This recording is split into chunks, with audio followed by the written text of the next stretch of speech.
There is no such thing as a home that doesn't smell like anything. You might think your home is neutral, odorless, a blank canvas. It isn't.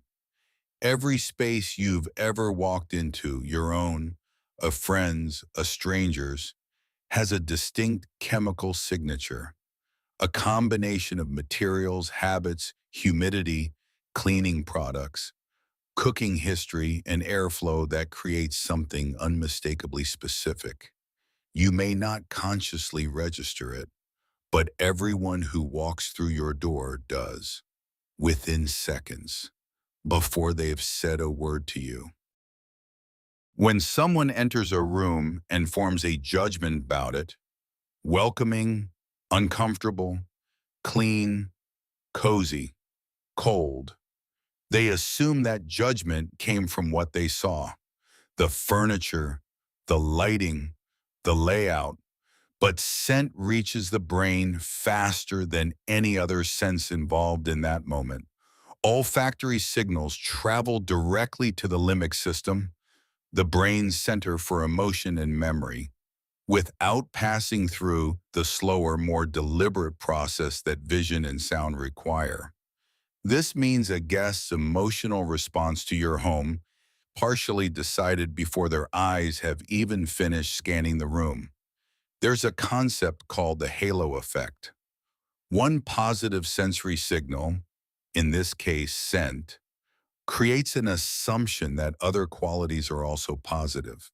A space that smells good, it is unconsciously judged as cleaner, more carefully kept, more welcoming than one that doesn't, regardless of how the furniture is actually arranged. This is why two homes that look almost identical can produce completely different emotional reactions in a visitor. The difference isn't visible, it's in the air. Every home accumulates its own scent signature, whether anyone intends it to or not. Cooking oils that settle into soft furnishings over years. The specific cleaning products used repeatedly in the same rooms. Humidity levels that allow certain compounds to linger longer in some homes than others.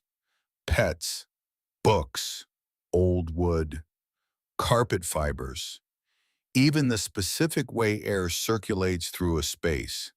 Some homes trap scent in corners, others clear it within minutes. None of this is something you actively chose. It's simply what accumulates when humans live somewhere for long enough.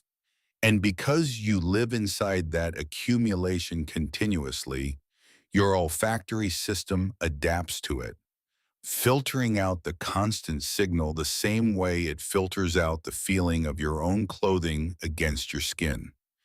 This is why people frequently describe walking into someone else's home and immediately noticing something distinct, while the person who lives there has no idea what they're describing. The home isn't neutral. You've simply stopped being able to perceive it. Research on signature scent shows something significant. Fragrance doesn't just create a pleasant atmosphere. It builds memory and identity. A specific scent encountered consistently in a space becomes linked, in a visitor's memory, to everything else they experience there. Conversations, meals, the feeling of an evening. This is the same mechanism luxury hotels and high-end retailers use deliberately. A consistent scent becomes part of how a space is remembered long after a visit ends. The interesting thing is that most people apply far more intention to how their home looks than to how it smells. Despite the fact that scent reaches the emotional brain faster and shapes first impressions just as powerfully. A home that smells intentional rather than accidental communicates something specific about the person who lives there. Care, attention, a sense of identity that extends beyond what's visible. So the next time you're getting your space ready for people to visit, consider that you might be focused entirely on something they'll register secondary to a sense you've already stopped being able to use yourself. Your home has a smell right now. It always has. The only real question is whether it's the one you'd choose if you could actually perceive it. For continuous, even fragrance that doesn't rely on you remembering to reapply or relight something, I've been using Hello Sisters Reed diffusers in my own space. They've just released a new collection, 6 fragrances, available as diffusers, room sprays, and scented felt sachets.